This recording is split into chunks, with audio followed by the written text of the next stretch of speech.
Hallelujah. Hallelujah. तो जो मसीह जीवन है वो व्यवहारिकशाली है, हमारे व्यवहार में दिखना चाहिए। हालेलुया। हालेलुया। कि हमारा व्यवहार कैसा है। जब चेले यमुना से आके पूछते हैं कि अब हम क्या करें, तो उसने कहा जिसके पास 2 कुर्ते हैं वो एक उसे दे दे जिसके पास नहीं है। हालेलुया। हालेलुया। आप व्यवहारिक मसीह जीवन जो व्यवहारिक शैली है, ये व्यवहार है कि आप जो आप दूसरे के साथ करते हैं, आपके व्यवहार से लोग समझेंगे कि आप मसीह हो। जैसे मैंने बताया कि मेरे पास कुछ देने के लिए नहीं है, लेकिन प्रभु के पास सब कुछ है, और मेरे पास वो प्रभु ने दिया है जो मैं आपको दे रहा हूं। आमीन। पतरस और यूहन्ना जब मंदिर में जा रहे थे, वो लंगड़ा जो गेट पे बैठा हुआ था, हर दिन लोग लाते थे उसे वहां बैठा देते थे और वो भीख मांगता था और लोग उसे देते थे, और उसने वही अपेक्षा से पतरस की ओर भी देखा। हालेलुया। पतरस की ओर भी देखा कि पतरस जो है हमें कुछ पतरस से हमें कुछ मिलेगा। तो उन्होंने क्या कहा? उसने कहा सोना और चांदी हमारे पास नहीं है, जो मेरे पास है वो मैं तुझे देता हूं। उसने कहा यीशु नासरी के नाम से खड़ा हो। आमीन। और वो खड़ा हुआ, उसके टखनों में तुरंत बल आ गया और चलने फिरने लगा। सो जो हमारे पास है वो हम तुम्हें देते हैं। हालेलुया। शायद धन दौलत हमारे पास आपको ना मिल पाए, क्योंकि हमारी धन दौलत परमेश्वर का वचन है, क्योंकि परमेश्वर का वचन अनमोल मोतियों से भी ज्यादा है। हालेलुया। ये छिपा हुआ धन के समान है जो किसी व्यक्ति को मिला और उसने उसे खेत में गाड़ दिया और उससे ने उस पूरे खेत को मोल ले लिया। हालेलुया। छिपा हुआ धन के समान है, यह अनमोल मोती के समान है।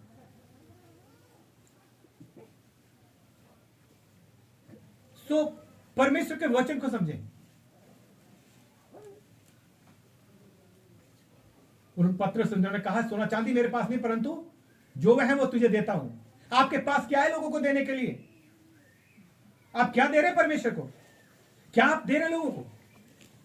आपका व्यवहार जो आपके अंदर है। हालेलुया। हालेलुया। वो वचन हम पढ़ेंगे मत्ती 10 अध्याय 26 पर और 26 से लेकर के 31 पद तक। मत्ती सुसमाचार का 10 अध्याय 26 से लेकर 31 पद तक।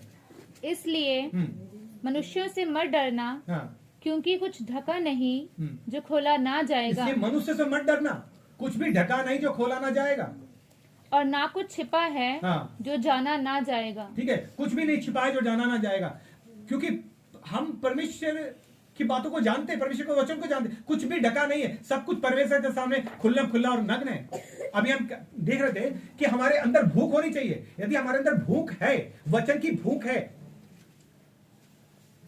तो हमें नींद नहीं आएगी। हालेलुया। हालेलुया। वचन की भूख है, कैसे नींद आ जाएगी? हमें प्रार्थना की भूख है तो हमें कैसे नींद? क्योंकि भूख को तो नींद आती नहीं। तो जब अगर भूख नहीं है तब हम सो सकते हैं। अगर आपको ऐसा लगता है कि प्रार्थना के दौरान आपको नींद आती है, वचन पढ़ने के दौरान आपको नींद आती है ना, तब आपको क्या करना है? मैं जो पहली बात जो मैंने बताया, मैं उससे थोड़ा अलग हट के बात बता रहा हूं, ताकि आपके व्यवहार में जो बातें आती है, ताकि आप इस बात को समझें। कई बार लोग बोलते हैं इस बात को कि मुझे नींद आ जाती है प्रार्थना करते थे, मैं वचन पढ़ते। क्यों आती है? क्योंकि आपके अंदर वास्तविक भूख नहीं है, अंदर से भूखे नहीं है। अगर भूख होगी तो आपको नींद, क्योंकि भूखे को नींद नहीं आती। आती है? नहीं आती। अगर वचन की भूख होगी ना आपको, तो आपको नींद, अगर प्रार्थना की भूख होगी तो आपको नींद नहीं आएगी। तो आप प्रभु से भूख मांगे, और जब आप प्रभु से भूख मांगते हैं और तब फिर आप सोने की कोशिश भी करना। आप गड़बड़े बदलते बदलते थक जाओगे, लेकिन आपको नींद नहीं आएगी, क्योंकि आपके अंदर भूख है। हालेलुया। इसलिए उस भूख को जागृत करो। हम परमेश्वर के वचन को किस प्रकार समझ रहे हैं? हालेलुया। हालेलुया। हम पढ़े थे मत्ती उसका 10 अध्याय और 26 पद से क्या लिखा है? इसलिए हाँ उनसे मत डरना, आप पढ़िए उससे। इसलिए मनुष्य से मत डरना, इसलिए मनुष्य से मत डरना, क्योंकि कुछ ढका नहीं जो खोला ना जाएगा, कुछ भी ढका नहीं जो खोला ना जाएगा। हालेलुया। हर एक चीज, हर एक बातें, हर एक चीज परमेश्वर के सामने खोली जाएगी, प्रभु के सामने खोली जाएंगी। सब चीजों का न्याय प्रभु के सामने होगा। कुछ भी ढका नहीं जो खोला ना जाएगा, साफ समझ लीजिए। और ना कुछ छिपा है हाँ, जो जाना ना जाएगा। कुछ भी हम परमेश्वर से छिपा, प्रभु से छुपा नहीं सकते। हम एक दूसरे से छुपा सकते हैं। हालेलुया। हालेलुया। कितने लोगों ने इस लॉकडाउन में किसी गरीब की, किसी ऐसे व्यक्ति की मदद करी कि एक टाइम का भोजन उसको भी दिया हो। हालेलुया। हालेलुया। हम इस बात को समझना है, लेकिन ये बहुत कम लोग मिलेंगे, क्योंकि हमारे अंदर ये व्यवहार नहीं है। हम मसीहत को पाया नहीं। यीशु मसीह का प्रचार यही है, एक दूसरे की सुधि लो। हम क्या कर रहे हैं? हालेलुया। हालेलुया। हालेलुया। हालेलुया। तो कुछ भी ढका है नहीं है जो खोला ना जाएगा, खोला ना जाएगा, कुछ छिपा नहीं जो जाना ना और जो कुछ छिपा नहीं जो जाना ना जाएगा। परमेश्वर के सामने सब खुला। जो भी आप करते हैं उसका प्रतिफल परमेश्वर आपको देगा। आप एक दूसरे से छुपा सकते हैं। जब कभी मदद की या सहायता की बात आती है तो अक्सर लोग क्या करते हैं, अपनी मुट्ठियों को बंद करने लगते हैं। परमेश्वर का वचन कहता है, मैं ये नहीं कर रहा हूं आप ऐसा अपना घर का सब कुछ दे दो। मतलब ये नहीं कि जब ऐसे मौके आते, अवसर आते हैं, है ना।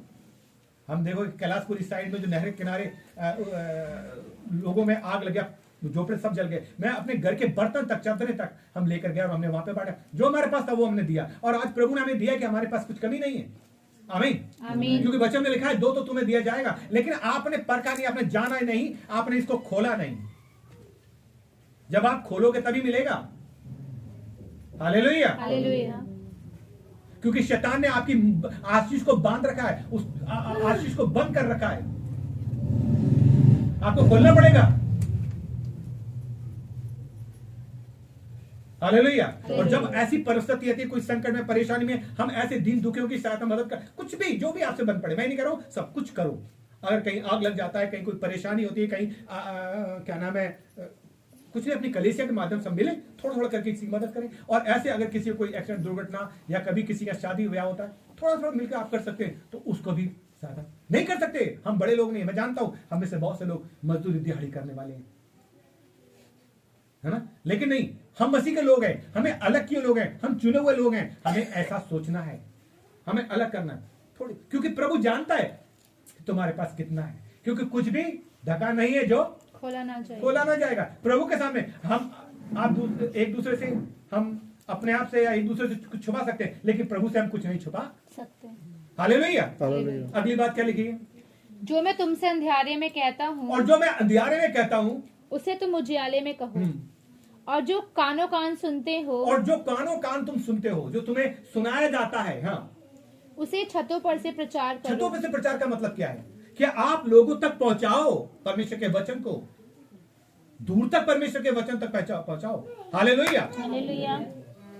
मेरी बात समझ रहे? हालेलुया। हालेलुया। हमें दूर तक, और हमें दूर तक क्या हम जब हमारे परिवार के लोग ही, दो लोग विश्वासी हैं, तीसरे को पता ही नहीं है विश्वासी है कि नहीं है, क्योंकि हम भी उसमें शामिल हो जाते हैं। वो अविश्वासी जैसा काम करता है तो हम भी वैसे ही काम करते हैं, तो फिर कैसे होगा? हम उसको ही नहीं सुसमाचार सुना पा रहे, हम उसको ही वचन नहीं बांट पा रहे। अपने परिवार के 4 लोग हैं, 4 में से 2 को पता ही नहीं कि विश्वासी है। क्यों भैया? एक टाइम आया कि छुप रहे हैं, लेकिन एक टाइम आया कि अब आपको सामने आ, क्योंकि अब टाइम आ गया, कुछ भी छुपा नहीं रहेगा जो खोला ना जाएगा। अब तो खुल करके आओ प्रभु के सामने।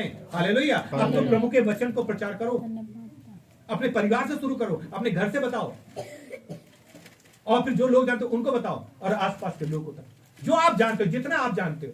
हालेलुया। आगे क्या लिखा है?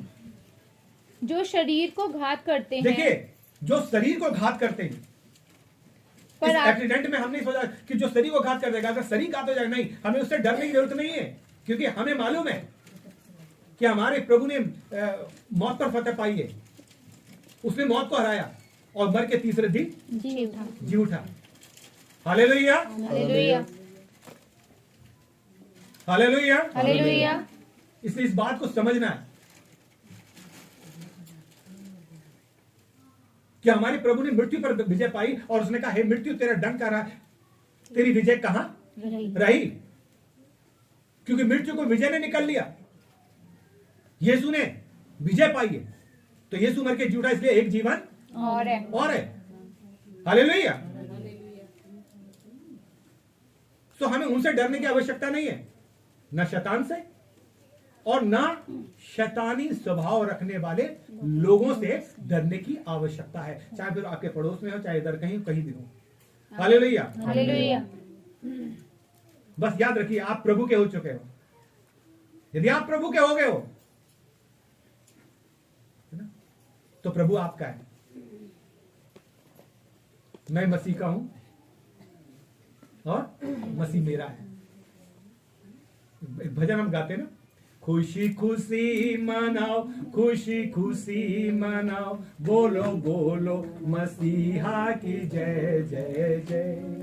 मेरे लिए आया, मेरे लिए जिया, मेरे लिए आया, मेरे लिए जिया, मेरे लिए यीशु ने दुख उठाया, मेरे लिए यीशु ने दुख उठाया, मेरे लिए मार गया, मेरे लिए गाड़ गया, मेरे लिए मार गया, मेरे लिए गाड़ गया, मेरे लिए फिर जी उठा, मेरा है मसीह, मैं मसीह का हूँ, हम मसीह के हैं। खुशी खुशी मनाओ, खुशी खुशी मनाओ, बोलो बोलो मसीहा की जय। मैं मसीह का हूँ। आपको पहले पता होना चाहिए कि आप मसीह के हो चुके हैं, आप पवित्र किए हुए लोग हैं, आप चुने हुए लोग हैं। You are the sanctified people. आप पवित्र किए हुए लोग हैं, आप चुने हुए लोग हैं, आप यीशु के लहू से धुले हुए लोग हैं। हालेलुया, आप यीशु के हो चुके हैं। जब आप यीशु के हो गए हैं तो यीशु आपका है, तो फिर इन सब चीजों से डरने की जरूरत नहीं। वचन कहता है कि तुम्हारे सर के बाल भी गिने हुए हैं। हालेलुया। जब मेरे बालों का भी बीमा कर रखा है तो मुझे डरना चाहिए नहीं, क्योंकि अगर एक बाल भी गिरेगा तो उसका लेखा प्रभु लेगा। मतलब कि हम प्रभु के लिए इतने मूल्यवान हैं। वचन कहता है कि हम उसकी आंखों की पुतली के समान है। आमीन, आमीन। आंखों की पुतली में अगर कुछ पड़ जाता है कितना पीड़ा होती है, तो हम उसकी पुतली के समान हैं। हालेलुया। तो आप अलग के लोग हैं, आप चुने हुए लोग हैं, आप पवित्र किए हुए लोग हैं, तो आप संसार के जैसे नहीं हो सकते। हालेलुया। उसकी जैसी सोच है, किसी भी विषय में आपको उनके विषय जैसा नहीं सोचना पड़ेगा। हालेलुया। इसलिए परमेश्वर का वचन क्या कहता है, पढ़े आगे। जो शरीर को घात करते शरीर को जो घात करते हैं उनसे मत डरो। हाँ, पर आत्मा को घात नहीं कर सकते। जो आत्मा को घात नहीं कर सकते, आमीन, आमीन, उनसे मत डरना। हाँ, पर उसी से डरो। उसी से डरो। किससे डरो? उसी से डरो। हाँ, जो आत्मा और शरीर हाँ दोनों को नरक में नष्ट कर सकता है। दोनों को नरक में नष्ट कर सकता है। वो कौन है? परमेश्वर। Hallelujah, hallelujah. वही कर सकता है, तो हमें डरने की जरूरत नहीं है। हालेलुया। उससे डरने की आवश्यकता नहीं है, क्योंकि केवल आयु के शरीर में तो कीड़े पड़ गया ना, शरीर तक है, फ्लैश तक है। आत्मा को अधिकार परमेश्वर ने नहीं दिया। आमीन, आमीन, आमीन, आमीन। Hallelujah, hallelujah. और फिर क्या लिखा है? क्या पैसे में हाँ, 2 गौरैया नहीं बिकती? तो भी तुम्हारे पिता की इच्छा के बिना उनमें से एक भी भूमि पर नहीं गिर सकती। हालेलुया। ठीक है कि तुम गौरैया से भी मूल्यवान हो। वो पक्षी जो उड़ते हैं, जब तक परमेश्वर आदेश नहीं देगा तो वो ऊंची उड़ान उड़ते ही रहते हैं। वो तब तक नहीं गिर सकते जब तक परमेश्वर नहीं आदेश दे। हालेलुया। परमेश्वर आदेश देगा तभी वो नीचे गिरेंगे। Hallelujah, hallelujah. और तुम्हारे सिर के बाल भी सब गिने हुए हैं। वचन कह रहा तुम्हारे सिर के बाल भी सब गिने हुए हैं। सब गिने हुए। एक बाल की बात नहीं है यहाँ पर, सारे बाल, सब कुछ गिना हुआ है। हालेलुया। तो आप पक्षियों से महत्वपूर्ण है। जब पक्षी नहीं गिर सकते तो आप कितने मूल्यवान हैं। तो इसलिए इन सब चीजों से डरने की आवश्यकता नहीं है। हाँ, इसलिए डरो नहीं, तुम बहुत गौरैयों से बढ़कर हो। तुम बहुत गौरैयों से बढ़कर हो। 31। इसलिए डरो नहीं, हाँ। तुम बहुत गौरैयों से बढ़कर हो। इसलिए हमें डरने की आवश्यकता नहीं है। परमेश्वर का वचन कहता मत डर,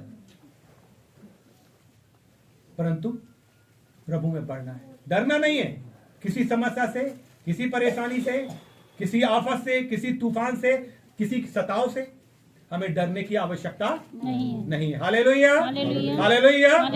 क्योंकि मैं मसीह का हूं, मसीह हमारा है। मैं मसीह का हूं, हम मसीह के हैं। खुशी खुशी मनाओ, खुशी खुशी मनाओ, बोलो बोलो मसीहा की जय जय जय। क्या आप मसीह के हैं? अपने आप से पूछे। तो वचन कहता है जो मेरा है ना, वो मेरी बातों को सुनता है और उन्हें मानता है। परमेश्वर इस वचन से आपको जय मसीह।